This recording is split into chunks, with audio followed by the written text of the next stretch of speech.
নন্দীগ্রাম কেন্দ্রীয় বিজেপি কার্যালয় থেকে পদযাত্রা করে নন্দীগ্রাম থানায় ডেপুটেশন প্রদান কর্মসূচিতে উপস্থিত ছিলেন বিরোধী দলনেতা শ্রী শুভেন্দু অধিকারী। তৃণমূল কংগ্রেসকে কটাক্ষ করে কিছু বার্তা দিলেন তিনি। Bureau report, news hub daily.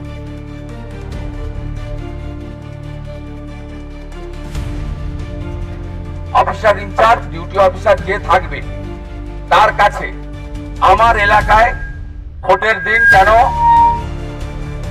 বোমা বিস্ফোরণ হলো তার উত্তর চাইব, কেন একটা ঘটনায় দুটো এফআইআর হলো জানতে চাইব। আমি আমার প্রতিবাদ রেজিস্টার করে প্রস্থান করব। কয়েকদিন পরে পরীক্ষা যেদিন থাকবে না সেদিন হাজার হাজার বিজেপি কর্মী সমর্থকদের নিয়ে আমরা নন্দীগ্রামে বিক্ষোভ করব, নন্দীগ্রাম থানা অবরোধ করব, অচল করব গণতান্ত্রিকভাবে শান্তিপূর্ণ পথে আইন মেনে। সে কর্মসূচি আপনাদের আমি যথাসময়ে জানিয়ে দেব। সাথে সাথে মিথ্যা মামলা দিয়ে আমাদের কর্মীকে বিরুলিয়ায় গ্রেপ্তার করা হয়েছিল আজ থেকে 2 মাস আগে। আজকে তমলুকের জাজ কোর্টে তাদের জামিন হয়েছে, খবরটা আপনাদের দিলাম।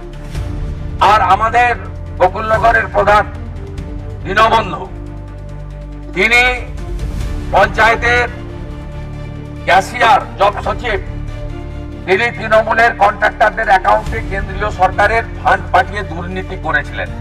প্রথম অভিযোগ করেছে কে? প্রধান নিজে। প্রধান অভিযোগ করলো, আর সেই প্রধানকে ফাঁসানোর জন্য ডিএম এর নির্দেশে এফআইআর করা হয়েছিল কলকাতা হাইকোর্টে।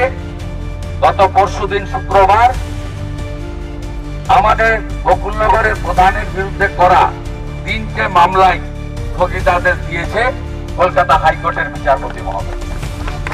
আমি আছি, আপনাদের সাময়িক কিছু কষ্ট হয়তো হয়, কিন্তু আলটিমেটলি গণতন্ত্র এবং নন্দীগ্রামের জনগণ জয়যুক্ত হয়।